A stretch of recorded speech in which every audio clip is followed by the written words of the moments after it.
And now it's time for Photo Booth Live Chat with John Young.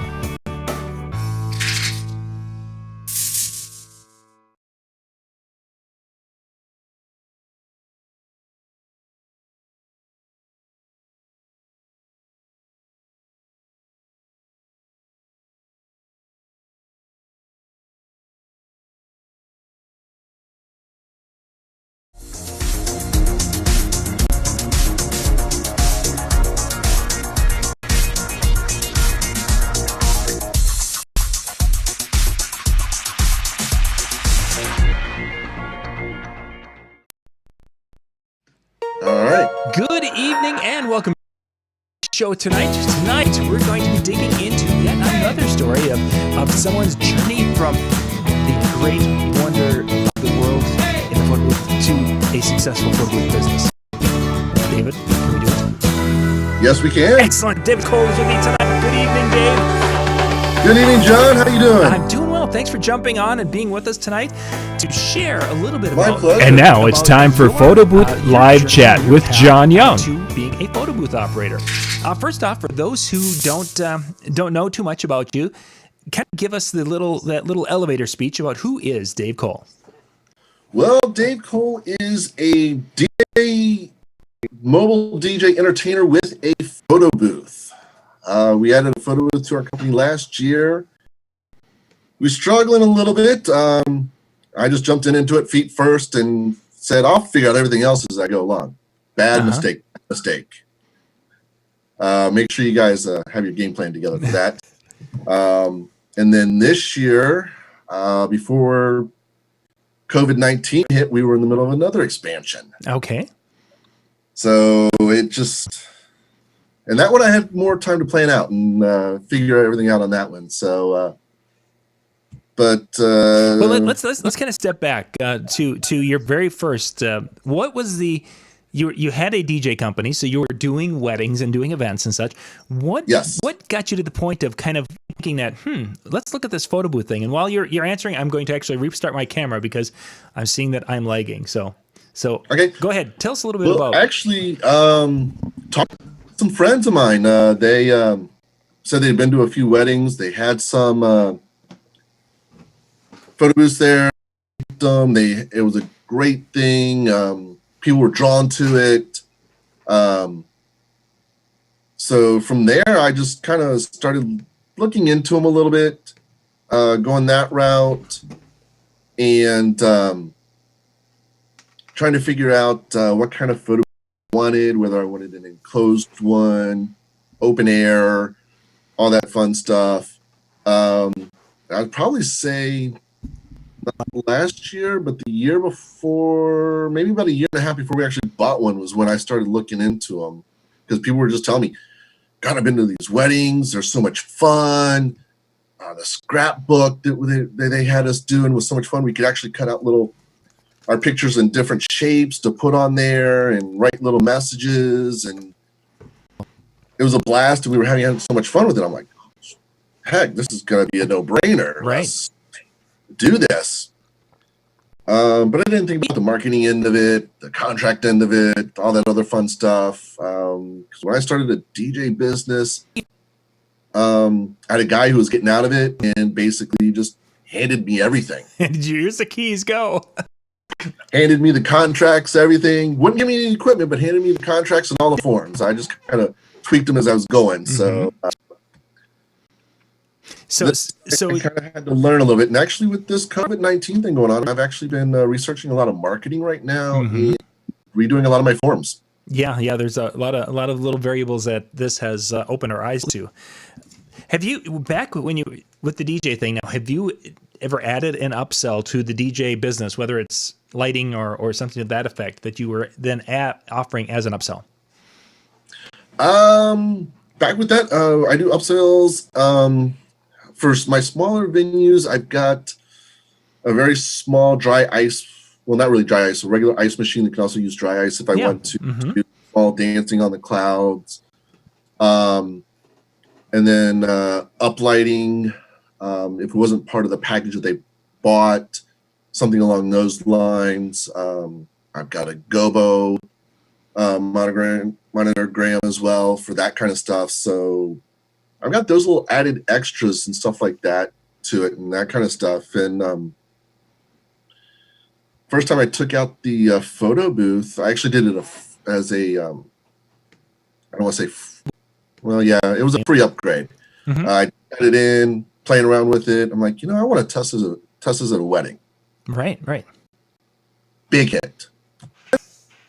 The bridegroom loved it. Mm-hmm.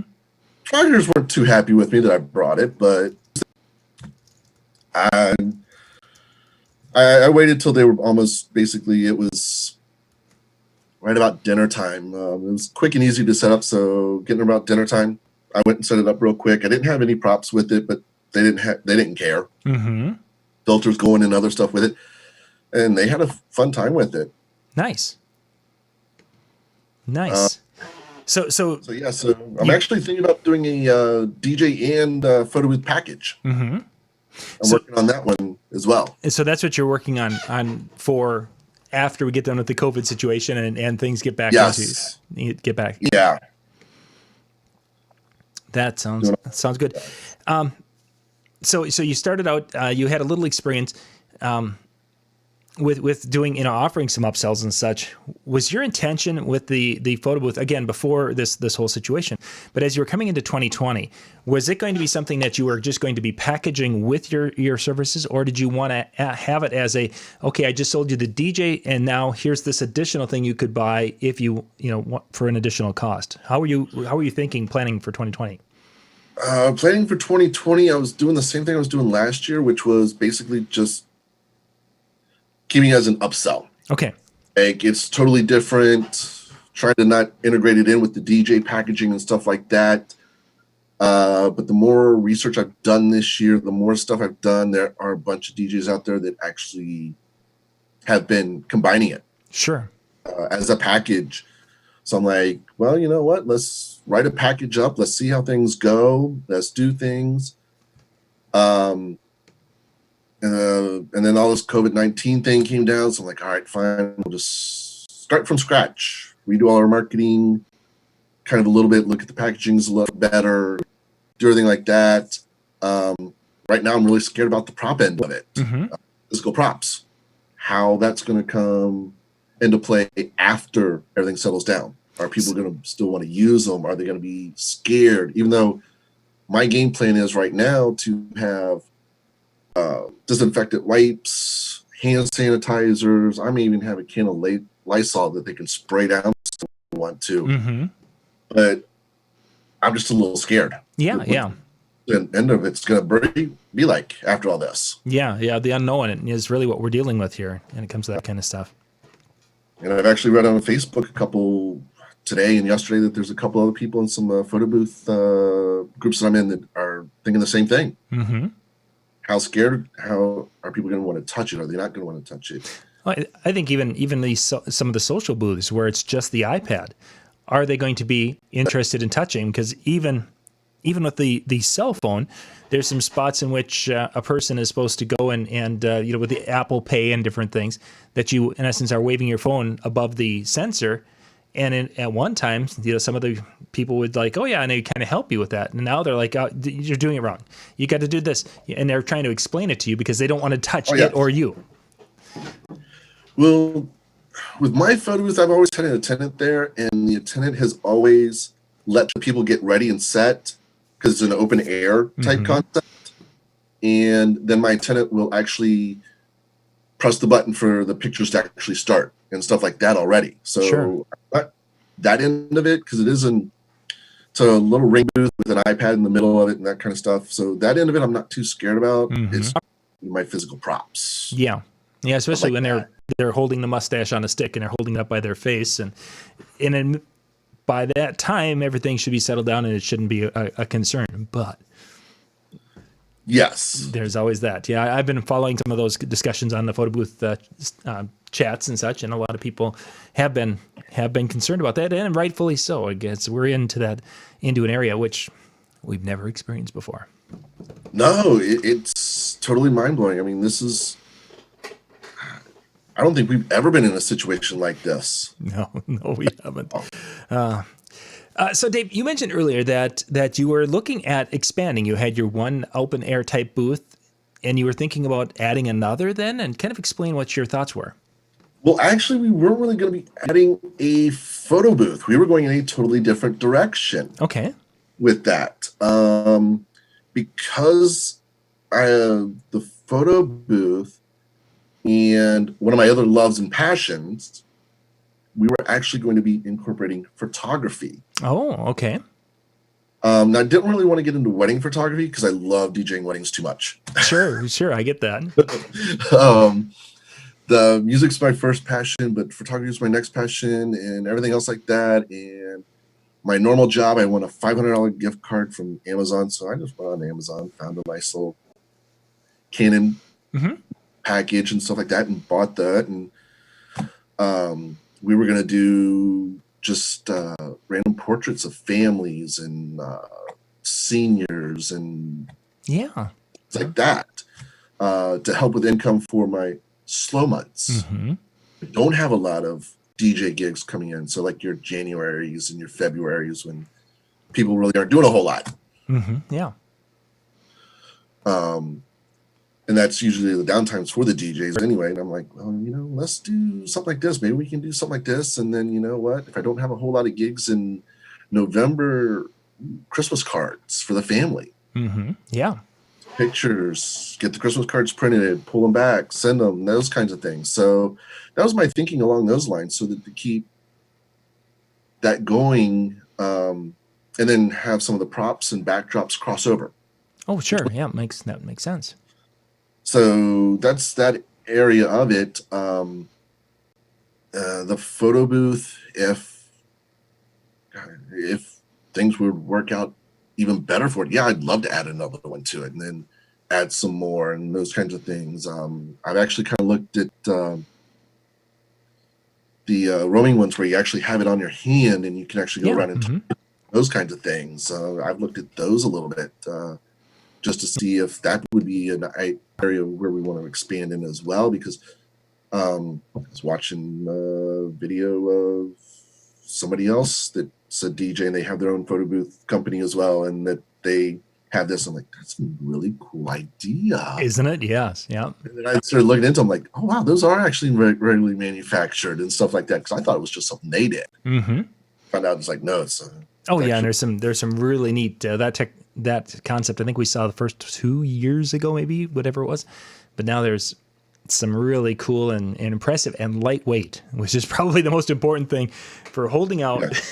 Holding something out there. Oh yeah, take definitely. That picture. You're holding this out. You got wires going in, so that you got your battery pack sitting in your pocket. You got whatever else in your pocket, and you got people sitting there doing that. So yeah, I mean, it's. I would think that those would get, the heavier they are, the tired you get holding those things. So yeah, I can see the lightweights coming out real soon. Yeah, that they are. I think though, you mentioned the photography. You're looking at expanding into doing some different elements of making income. And I think that for those of you out there who are DJs, or if you're out there photo booth owners, I really think that this is probably going to be our biggest takeaway from this COVID situation, is that business as we know it is not going to be the same in July. If we get back in July, August, September, October, yes, there's going to be still some events, but it's going to take a drastic change depending upon how the unemployment and all these different things line up. Oh, we may. I mean, I'm unemployed right now. Yeah, we're all pretty much unemployed right now. Well, my daytime job, I got laid off too as well. Yeah, precisely. So now, and you're one of millions that this happened to, type of thing, from a full-time job or a part-time job, but a day job. I think that as much as we'd like to, the stock market still had an update today.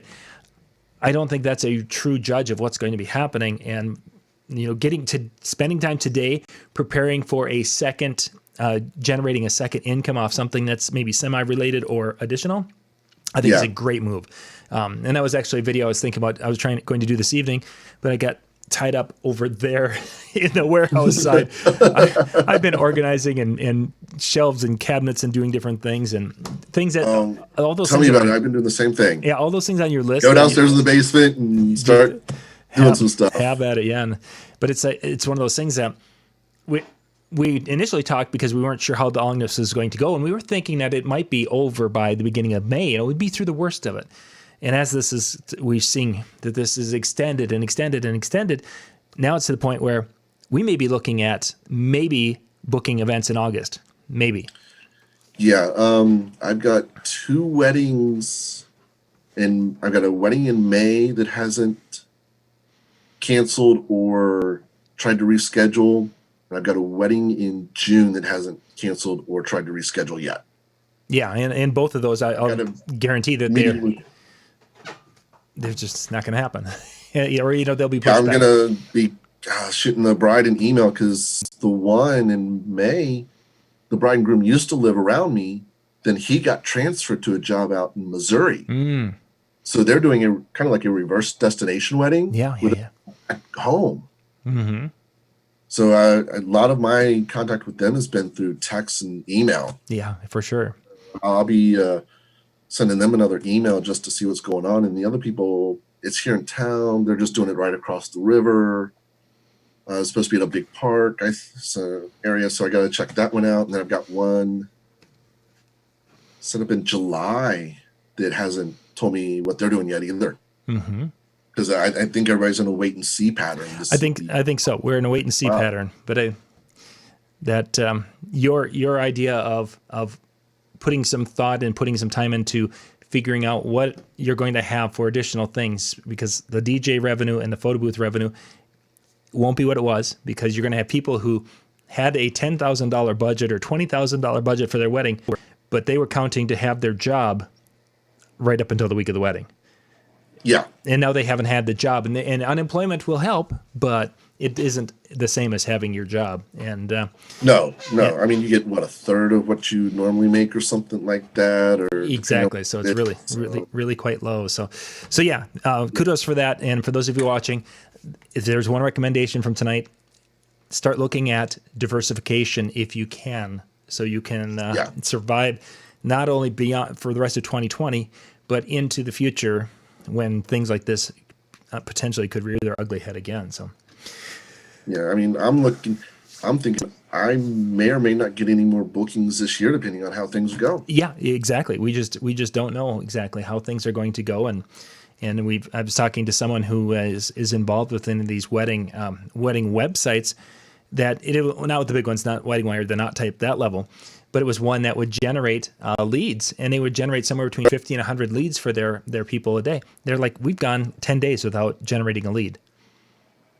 It's just how things are I get going. a couple still through the 2 that I use, but at the same time, I've also got another Facebook group that I'm in that's actually for vendors and wedding, or the brides, the grooms, everybody to be in.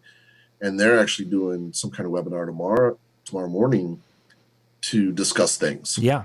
You're seeing a lot of that. Doing this, which is what I love. Everybody's been coming forth with information.